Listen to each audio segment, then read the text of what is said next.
I was trying to pee, but I'm gonna have to pee after taking my way. Just dance.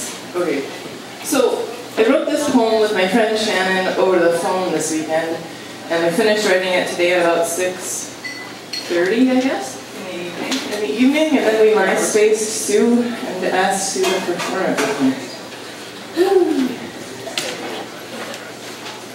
So that's why it's not memorized. Sorry, there's no jokes. A woman's wish list, from Shannon and Julie's pens to your ears.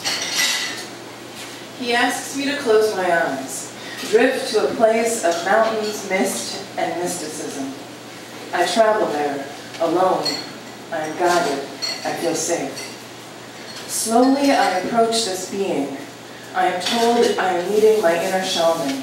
The being dances, twirls, and finally slows. He's a man. It is my great-grandmother's courage that tugs on my lips and then on my hips when she desires to dance, wants me to say yes. My inner shaman is a man, and it's from that place that I start this list. Balance between both, the gray line between white and black.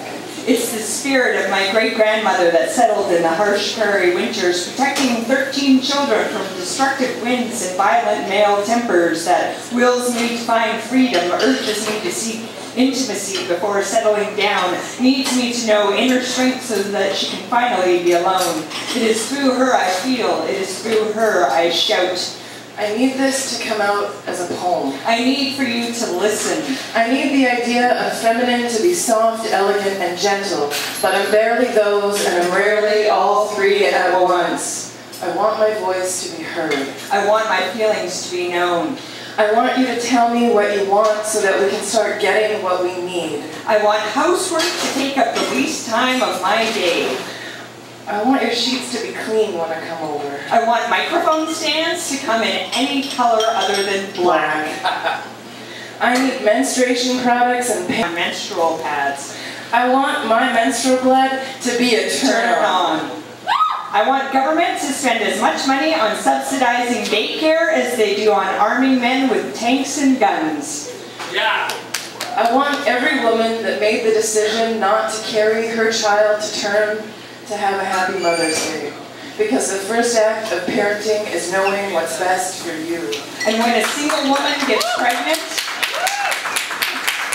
I want every neighbor, every co-worker, friend, and second cousin that she has to give up one day a month to call her up and tell her, "You're beautiful. You're a great mom. I'm making you dinner tonight. I'm doing your dishes. Let me watch the baby so you can have a bath." So that the choice to parent alone becomes a more plausible option as possible as abortion. I want to feel safe. I want to be safe. In dark alleys, bus stops, deserted streets, or the arms of a lover. And when a woman gets stabbed in my community, I want the news clip to tell me the names of her children, not the color of her skin.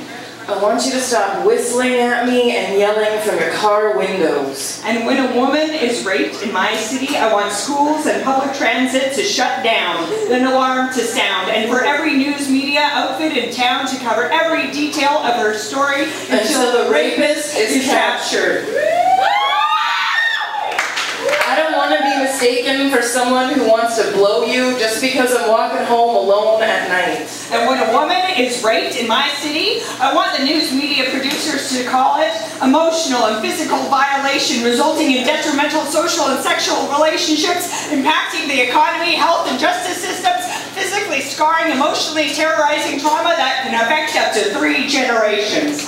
And if all that doesn't fit into a 3-second sound clip, at the very least, do not sweep it, do not sweep this terror beneath the sexual assault.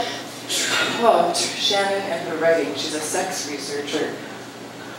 I'm gonna take that from the top. And if we can't fit that all into a 3-second sound clip, at the very least, don't sweep the terror beneath the sexual assault terminology rug of convenience. At the very least, I want the media to call it rape. Stop treating me as a sex object just because I wear a skirt and shave my legs. Start getting turned on by skirts and aprons. Condoms. I need a contraceptive that doesn't make him go limp on the thought of latex and cause cancer with every pill that I swallow. I want a contraceptive I can afford. That you find so hot I have to hide it because every time you lay your eyes on it, you want to come. I want bars to offer girly colored drinks floating with ice cubes and umbrellas. Red drinks will signify I'm looking to get laid. Green drinks will be a sign that I'm looking to meet a man to buy me a red drink. Yellow drinks will mean I want to meet Yellow drinks will mean I want to meet a sensitive and sophisticated man. Orange drinks, we're both interested. Blue, when I just want to be left alone. And pink drinks, ladies please. I want my skin to be the only layer that stands between what I feel and what I have to say. I want you to remember me months after our last touch and still get excited.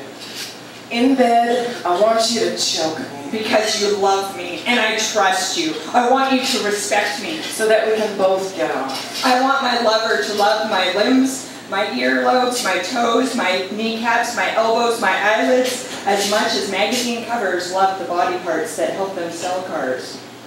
I need you to remind me that everyone looks fat in this position. And when I want sex, just for the night, I want to be treated like my body is a sacred goddess returning you to a sacred right. Fuck me like you love me, if only for a moment.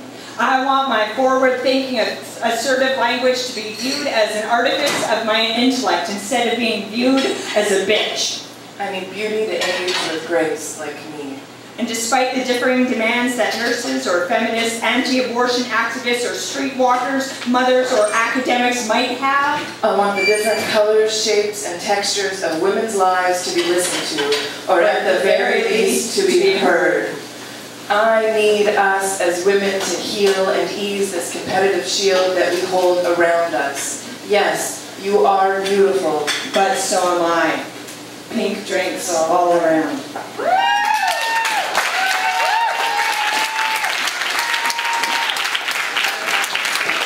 Julie Burrell, Sue Cormier, and Shannon